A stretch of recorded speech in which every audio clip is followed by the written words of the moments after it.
आप सभी का स्वागत है स्मार्ट स्टडी और इन यूट्यूब चैनल में। और आज हम आपके लिए लेकर आए हैं हेल्थ, पर्सनल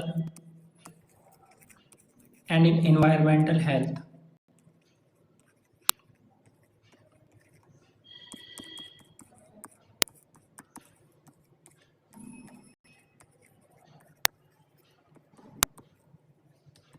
हेल्थ जो कि अभी को करिकुलर सब्जेक्ट या माइनर सब्जेक्ट हो सकता है कि यूनिट वन की मोस्ट इम्पोर्टेंट क्वेश्चन। वीडियो को लास्ट तक देखिएगा, इनमें से बहुत से क्वेश्चन आपको पेपर में देखने को मिल सकते हैं। चलते हैं अपने क्वेश्चन नंबर 1 पर। एक ओष स्वास्थ्य एक टन खाद्य से कहीं अधिक मूल्यवान है क्योंकि यह धन की सबसे प्राचीन तथा मूल्यवान किस्म है। यह परिभाषा किसकी है? तो यह परिभाषा जो दी गई थी वो दी गई थी हॉल के द्वारा। तो जो हमारा राइट ऑप्शन हो जाएगा ऑप्शन ए। क्वेश्चन नंबर 2, जिसके पास स्वास्थ्य है उसके पास आशा है और आशावादी व्यक्ति के पास ऑप्शन ए कुछ कम होता है, ऑप्शन बी कुछ ज्यादा होता है, ऑप्शन सी कुछ भी नहीं होता, ऑप्शन डी सब कुछ होता है।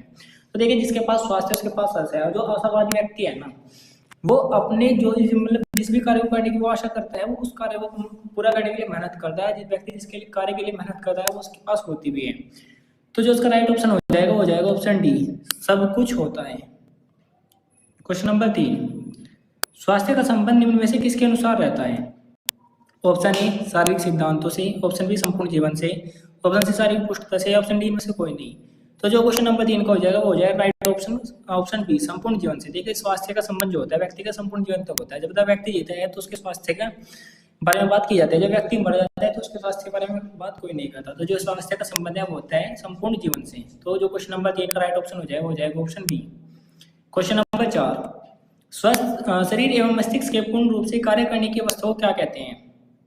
पूर्ण सुधार, पूर्ण विकास, ऑप्शन सी पूर्ण स्वास्थ्य, ऑप्शन डी पूर्ण नियोजित स्वास्थ्य। तो इसको कहते हैं पूर्ण स्वास्थ्य। तो क्वेश्चन नंबर 4 का राइट ऑप्शन हो जाएगा ऑप्शन सी। क्वेश्चन नंबर 5, स्वास्थ्य की बदलती हुई अवधारणा को किस आधार पर माना जा सकता है? जैव चिकित्सा अवधारणा, पारिस्थितिक अवधारणा या पर्यावरणीय अवधारणा, ऑप्शन सी मनोसामाजिक अवधारणा, ऑप्शन डी ये सभी। तो उसका राइट ऑप्शन हो जाएगा ऑप्शन डी ये सभी। दो स्वास्थ्य की बदलती अवधारणाएं में किसके आधार पर? जैव चिकित्सा के आधार पर भी है, पर्यावरण आधारित भी है और मनोसामाजिक आधार पे भी है। तो जो क्वेश्चन नंबर 5 का राइट ऑप्शन हो जाएगा ऑप्शन डी।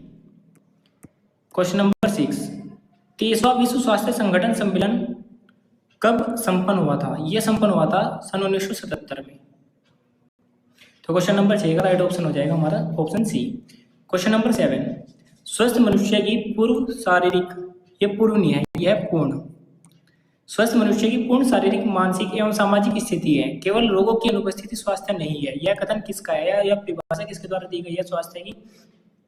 ये दी गई है वर्ल्ड हेल्थ ऑर्गेनाइजेशन के द्वारा। तो जो हमारा राइट ऑप्शन हो जाएगा ऑप्शन डी। क्वेश्चन 8, पाश्चात्य वैज्ञानिकों ने प्रारंभ में स्वास्थ्य को केवल किसकी संज्ञा दी थी? देखिए, जो हमारे पाश्चात्य वैज्ञानिक थे वे स्वास्थ्य की देवी किसको मानते थे? हाइजिया को। और इसके आधार पर इन्होंने स्वास्थ्य को क्या नाम दिया था? हाइजीन। तो जो उसका राइट ऑप्शन हो जाएगा option B, hygiene. Question number 9, स्वस्थ मानव शरीर में दर्द और कष्ट से दूर रखना और शरीर की प्रक्रिया को सुचारू रूप से रखने के लिए पर्यावरण के साथ सामंजस्य बनाए रखना है। यह कथन किसका है? तो यह कथन भी हमारा दिया किसके द्वारा गया था? हॉल के द्वारा। राइट ऑप्शन हो जाएगा हमारा ऑप्शन सी। क्वेश्चन नंबर 10, स्वास्थ्य अधिकांशतः किसमें एक समान संकल्पना है? विचारों में, सभ्यताओं में, संस्कृति में, ऑप्शन डी परिकल्पना। तो जो हमारा राइट ऑप्शन हो जाएगा ऑप्शन ए, विचारों में। जिस व्यक्ति के विचार सही होंगे तो सही विचार का संबंध किससे होगा? हमारे सही स्वास्थ्य से। तो स्वास्थ्य अधिकांश से किसमें समान संकल्पना होती है? हमारे विचारों में। क्वेश्चन नंबर 11, स्वास्थ्य वह स्थिति है जिसमें मनुष्य अपने बौद्धिक तथा भावनात्मक से साधनों को दैनिक आजीविका एवं जीवन के लिए हिलाने डुलाने में समर्थ हो। यह कथन किसका है? यह कथन है हमारा इनसाइक्लोपीडिया ऑफ हेल्थ का। क्वेश्चन नंबर 11 का राइट ऑप्शन हो जाएगा ऑप्शन ए। क्वेश्चन नंबर 12, व्यक्तिगत स्वास्थ्य की देखरेख के लिए आवश्यक है। ऑप्शन ए नियमित जीवन तथा उचित पोषण, राइट ऑप्शन है हमारा। ऑप्शन बी शारीरिक स्वास्थ्य तथा नियमित व्यायाम, ये भी जरूरी होता है व्यक्तिगत स्वास्थ्य की देखरेख के लिए। ऑप्शन सी समुचित विश्राम, निद्रा तथा स्वस्थ मनोरंजन, ये भी आवश्यक होता है। तो जो हमारा राइट ऑप्शन हो जाएगा ऑप्शन डी, उपयुक्त सभी। क्वेश्चन नंबर 13, व्यक्तिगत स्वास्थ्य के लिए क्या आवश्यक है? या व्यक्तिगत स्वास्थ्य के लिए आवश्यक है? ऑप्शन ए शारीरिक रूप से स्वस्थ होना, ये भी हमारा सही ऑप्शन हो जाएगा। जो व्यक्ति शारीरिक रूप से स्वस्थ होगा वही हमारा व्यक्तिगत स्वास्थ्य के लिए आवश्यक होगा। मानसिक रूप से स्वस्थ होना, ये भी सही है। संवेदनात्मक रूप से स्वस्थ होना, ये भी सही है। तो जो हमारा राइट ऑप्शन हो जाएगा ऑप्शन डी, ये सभी। क्वेश्चन नंबर 14, स्वास्थ्य वह मानसिक व शारीरिक स्थिति है जिसमें मानव अपने शरीर के विभिन्न अवयवों का आंतरिक रूप से तथा अपने वातावरण से बाह्य रूप से पूर्ण सामंजस्य स्थापित कर सके। यह कथन किसका है? यह कथन दिया गया था हमारा वाल्टमर एवं स्लिंगर के द्वारा। तो क्वेश्चन नंबर 14 का राइट ऑप्शन हो जाएगा ऑप्शन बी। क्वेश्चन नंबर 15, स्वास्थ्य परीक्षण कितने प्रकार के होते हैं? तो जो हमारे स्वास्थ्य परीक्षण होते हैं वे 2 प्रकार के होते हैं। क्वेश्चन नंबर 15 का राइट ऑप्शन हो जाएगा 2। स्वास्थ्य परीक्षण 2 प्रकार के होते हैं। क्वेश्चन नंबर 16, विश्व स्वास्थ्य दिवस कब मनाया जाता है? विश्व स्वास्थ्य दिवस मनाया जाता है हमारा 7 अप्रैल को। तो क्वेश्चन नंबर 16 का राइट ऑप्शन हो जाएगा ऑप्शन सी। भौतिक या शारीरिक स्वास्थ्य के अंतर्गत कौन नहीं है? अच्छी नींद व निरोग शरीर, ये हमारे शारीरिक स्वास्थ्य के अंतर्गत आता है। अच्छी भूख, ये भी शारीरिक स्वास्थ्य के अंतर्गत आता है। जिसका शरीर स्वस्थ होगा उसे भूख भी अच्छी लगेगी। शारीरिक बनावट व रंग, जिसका शरीर स्वस्थ होगा उसकी शारीरिक बनावट भी सही होगी और रंग भी चमकीला होगा, यानी कि उसके चेहरे पे एक अलग ही प्रकार की चमक होगी। लेकिन जो हमारा ऑप्शन बी है वो हमारे शारीरिक स्वास्थ्य के अंतर्गत नहीं आता। तो जो उसका राइट ऑप्शन हो जाएगा ऑप्शन बी। क्वेश्चन नंबर 17 का राइट ऑप्शन हो जाएगा ऑप्शन बी। बहुत ही शारीरिक स्वास्थ्य के अंतर्गत कौन नहीं आता? प्रेम नहीं आता। क्वेश्चन नंबर 18, स्वास्थ्य का प्रमुख घटक कौन है? शारीरिक स्वास्थ्य, ये भी हमारा सही ऑप्शन होगा, ये भी स्वास्थ्य का घटक है। सामाजिक स्वास्थ्य, ये भी हमारे स्वास्थ्य का घटक है। मानसिक स्वास्थ्य, ये भी हमारे स्वास्थ्य का घटक है। तो हमारा राइट ऑप्शन हो जाएगा ऑप्शन डी, ये सभी। क्वेश्चन नंबर 19, छात्रों के विद्यालय जीवन में कितने स्वास्थ्य परीक्षण आवश्यक हैं? तो छात्रों के विद्यालय जीवन में 4 स्वास्थ्य परीक्षण आवश्यक होते हैं। तो क्वेश्चन नंबर 19 का राइट ऑप्शन हो जाएगा ऑप्शन बी, 4।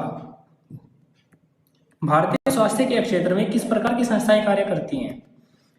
राष्ट्रीय, ऑप्शन बी अंतर्राष्ट्रीय, या सी दोनों, या डी में से कोई नहीं। तो जो उसका राइट ऑप्शन हो जाएगा ऑप्शन सी, दोनों। क्वेश्चन 21, स्वास्थ्य शिक्षा के सिद्धांत किसके मूलभूत सिद्धांतों पर आधारित हैं? ऑप्शन ए सामान्य शिक्षा के, ऑप्शन बी व्यवहारिक विज्ञानों के, सी दोनों, डी कोई नहीं। तो जो हमारे स्वास्थ्य शिक्षा के सिद्धांत हैं वे हमारे सामान्य शिक्षा पर भी आधारित है और व्यवहारिक विज्ञानों पर भी आधारित है। तो इसका राइट ऑप्शन हो जाएगा ऑप्शन सी, ए और बी दोनों। क्वेश्चन नंबर 22, शारीरिक शिक्षा के प्रमुख उद्देश्यों में कौन सा नहीं है? सैद्धांतिक संरक्षण, बीमारियों की रोकथाम। देखो बीमारी की रोकथाम में शारीरिक शिक्षा का प्रमुख उद्देश्य है, ठीक है। शारीरिक विकास पर बल, ये भी हमारे शारीरिक शिक्षा का प्रमुख उद्देश्य है। व्यक्तिगत गुण, ये भी हमारे शारीरिक शिक्षा का प्रमुख उद्देश्य है। तो हमारा जो राइट ऑप्शन हो जाएगा सैद्धांतिक संरक्षण, ये हमारा शारीरिक शिक्षा का प्रमुख उद्देश्य नहीं है।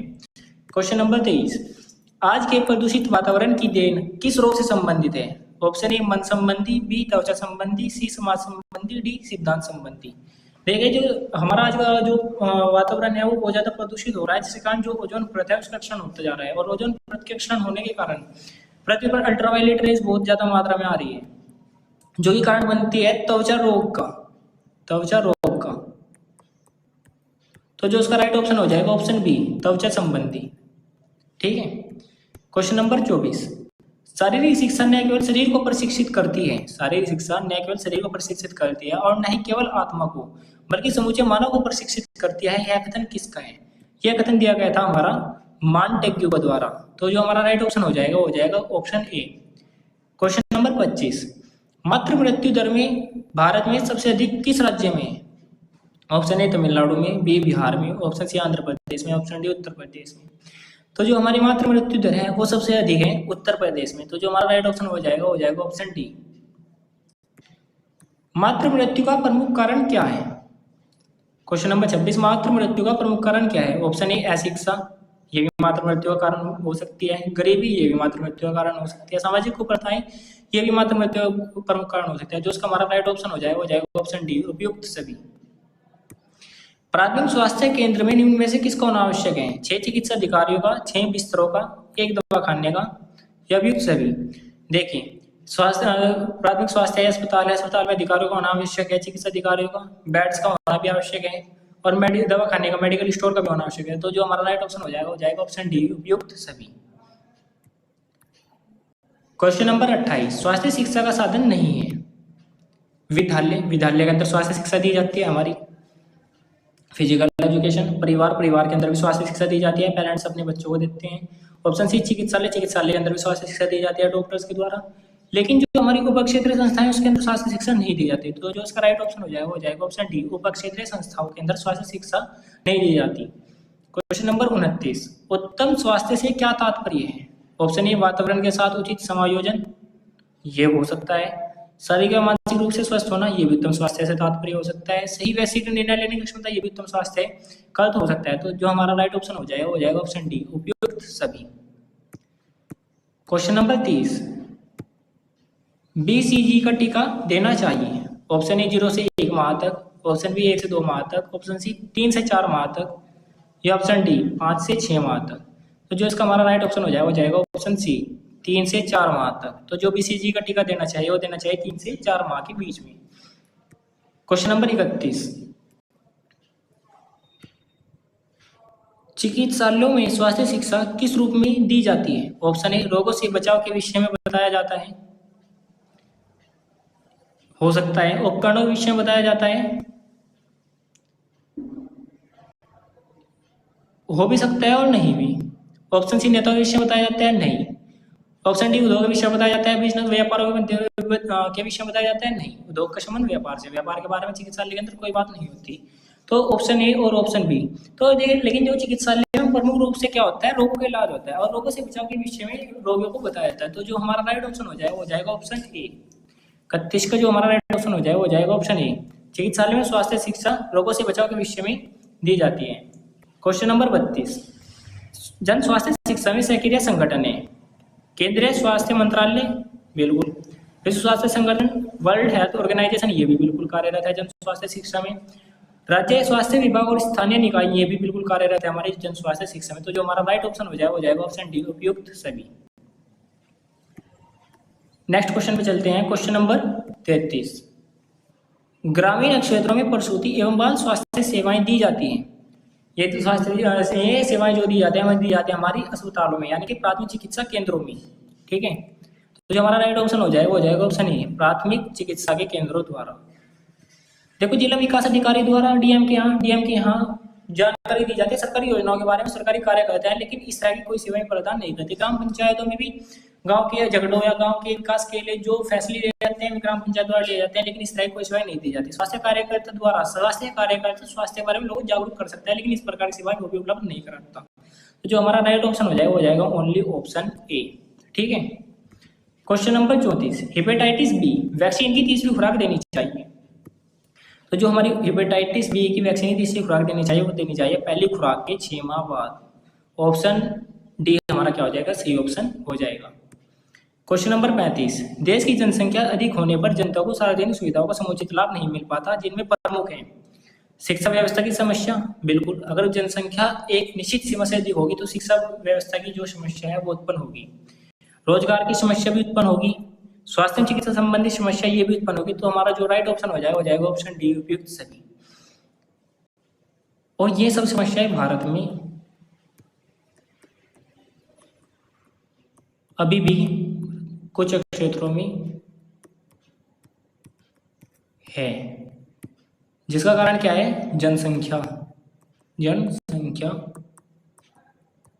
वृद्धि। ठीक है, क्वेश्चन नंबर 36, जनसंख्या शिक्षा एक शैक्षिक कार्यक्रम है जिसमें परिवार, समाज, राष्ट्र एवं विश्व की जनसंख्या की स्थिति का अध्ययन किया जाता है। यह परिभाषा किसने प्रस्तुत की है? तो यह परिभाषा जो हमारी दी गई है वो दी गई है एशियन रीजनल वर्ग के द्वारा। तो क्वेश्चन नंबर 36 का राइट ऑप्शन हो जाएगा ऑप्शन बी, एशियन रीजनल वर्ग ने यह परिभाषा हमारी दी हुई है। क्वेश्चन नंबर 37, जन स्वास्थ्य के लिए उत्तर प्रदेश शासन किसकी सहायता से अनेक राष्ट्रीय, प्रदेशीय या स्थानीय कार्यक्रम आयोजित करता है? ऑप्शन ए राज्य सरकार की, बी केंद्र सरकार की, ऑप्शन सी दोनों, ऑप्शन डी इनमें से कोई नहीं। देखिए, उत्तर प्रदेश शासन की बात हो रही है तो वो राज्य सरकार की ही बात हो रही है, और राज्य सरकार इन कार्यक्रमों के लिए किसकी सहायता ले सकते हैं? राज्य सरकार सहायता किसकी लेती है? मुख्यतः केंद्र सरकार की। तो जो हमारा राइट ऑप्शन हो जाएगा ऑप्शन बी, केंद्र सरकार की। क्वेश्चन नंबर 38, प्राथमिक स्वास्थ्य केंद्र की अवधारणा को प्रस्तुत किया है। ऑप्शन ए भोर कमेटी ने, ऑप्शन बी योजना आयोग ने, ऑप्शन सी मुदारियत कमेटी ने, ऑप्शन डी केंद्रीय स्वास्थ्य परिषद 1953 ने। तो ज्यादातर विद्यार्थियों के मन में ख्याल आएगा केंद्रीय स्वास्थ्य परिषद 1953, लेकिन ये हमारा सही ऑप्शन नहीं है। हमारा ऑप्शन है सही ऑप्शन ए भोर कमेटी 1946 ने प्राथमिक स्वास्थ्य केंद्र की अवधारणा को समाज के सामने प्रस्तुत किया था। क्वेश्चन नंबर 39, स्वास्थ्य कार्यक्रम को सरकार द्वारा चलाए जा रहे उन्हें अशिक्षित जनता तक पहुंचाने के लिए आवश्यक होती है किसकी? ऑप्शन ए शिक्षित वर्ग की, बी धनी वर्ग की, सी निर्धन वर्ग की, ऑप्शन डी स्वयंसेवी संस्थाओं तथा कार्यकर्ताओं की चेतना की। तो जो हमारा राइट ऑप्शन हो जाएगा स्वयंसेवी संस्थाओं तथा कार्यकर्ताओं की चेतना की। जो हमारी स्वयंसेवी संस्थाएं और कार्यकर्ता हैं वही इस जनसंख्या कार्यक्रम को चलाते हैं और ज्यादा से ज्यादा लोगों को इसके बारे में जागरूक कराते हैं। ठीक है, तो क्वेश्चन नंबर 40 पे हम बढ़ते हैं। भारत के संविधान में स्वास्थ्य को कौन सा विषय माना है? ए समवर्ती विषय माना है, बी आवश्यक विषय माना है, सी राष्ट्रीय विषय माना है, ऑप्शन डी अंतर्राष्ट्रीय विषय माना है। तो भारतीय संविधान ने स्वास्थ्य को समवर्ती विषय माना है। समवर्ती मतलब समान अधिकार वाले, जितना जरूरी हमारे अन्य विषय हैं उतना ही जरूरी हमारे लिए स्वास्थ्य का विषय है। क्वेश्चन नंबर 41, राष्ट्र के स्वास्थ्य एवं भलाई से संबंधित दो प्रमुख चीजें हैं, परिवार नियोजन एवं पौष्टिक आहार। यह कथन किसका है? ऑप्शन ए राजीव गांधी का, बी श्रीमती इंदिरा गांधी का, सी जवाहरलाल नेहरू का, डी महात्मा गांधी का। तो जो ये कथन दिया गया है श्रीमती इंदिरा गांधी के द्वारा। तो क्वेश्चन नंबर 41 का राइट ऑप्शन हो जाएगा ऑप्शन बी। क्वेश्चन नंबर 42, विद्यालयों द्वारा छात्रों के माध्यम से समाज में स्वास्थ्य शिक्षा पहुंचाई जा सकती है। बच्चों को स्वच्छ रखने के लिए ये हो सकता है, रोगों के संक्रमण की जानकारी लोगों को पहुंचाने के लिए ये भी हो सकता है, रोगों से रोकथाम के लिए ये भी होता है। तो जो हमारा राइट ऑप्शन होगा वो होगा ऑप्शन डी, उपयुक्त सभी। क्वेश्चन नंबर 43, ग्रामीण क्षेत्रों में प्रसूति एवं बाल स्वास्थ्य सेवाएं दी जाती है। अभी मैंने बताया था आपको थोड़ी देर पहले, अस्पतालों के द्वारा। तो जो हमारा राइट ऑप्शन हो जाएगा प्राथमिक चिकित्सा केंद्रों द्वारा। क्वेश्चन नंबर 44, जन स्वास्थ्य कार्यक्रम जो सरकार द्वारा चलाए जा रहे हैं उसका अधिकांश लाभ किस प्रकार की जनता को मिलता है? ऑप्शन ए ग्रामीण जनता को, बी धनी वर्ग को, ऑप्शन सी शिक्षित वर्ग को, ऑप्शन डी में से कोई नहीं। तो हमारा राइट ऑप्शन हो जाएगा शिक्षित वर्ग को। देखिए जो हमारे ग्रामीण जनता है उनके पास इतनी अभी तकनीकी सुविधाएं नहीं है और नहीं उनके पास इतनी टेक्नोलॉजी कुछ क्षेत्रों में नहीं है, जो जिस वजह से भी हमारे जो जन स्वास्थ्य कार्यक्रम सरकार द्वारा चलाए जाते हैं उनके बारे में उनको जानकारी नहीं मिल पाती, तो ये भी इतना लाभ नहीं उठा पाते हमारी जनसंख्या कार्यक्रम का। धनी वर्ग क्या है, उनके पास पैसा बहुत ज्यादा होता है, तो उन्हें तो बड़े बड़े अस्पतालों में चले जाते हैं, तो उन्हें जन स्वास्थ्य कार्यक्रम क्या सरकार द्वारा चलाए जा रहे हैं या नहीं चलाए जा रहे हैं उन्हें उस चीज से कोई प्रभाव नहीं पड़ता। लेकिन जो हमारा शिक्षित वर्ग है वो इस क्षेत्र पूरा जागरूक रहता है, वो देखता है जन स्वास्थ्य कार्यक्रम जो सरकार द्वारा चलाए जा रहे हैं उनका लाभ उठाने की पूरी कोशिश करता है। तो जो हमारे क्वेश्चन 44 का राइट ऑप्शन हो जाएगा ऑप्शन सी, शिक्षित वर्ग। क्वेश्चन नंबर 45, एक कोष स्वास्थ्य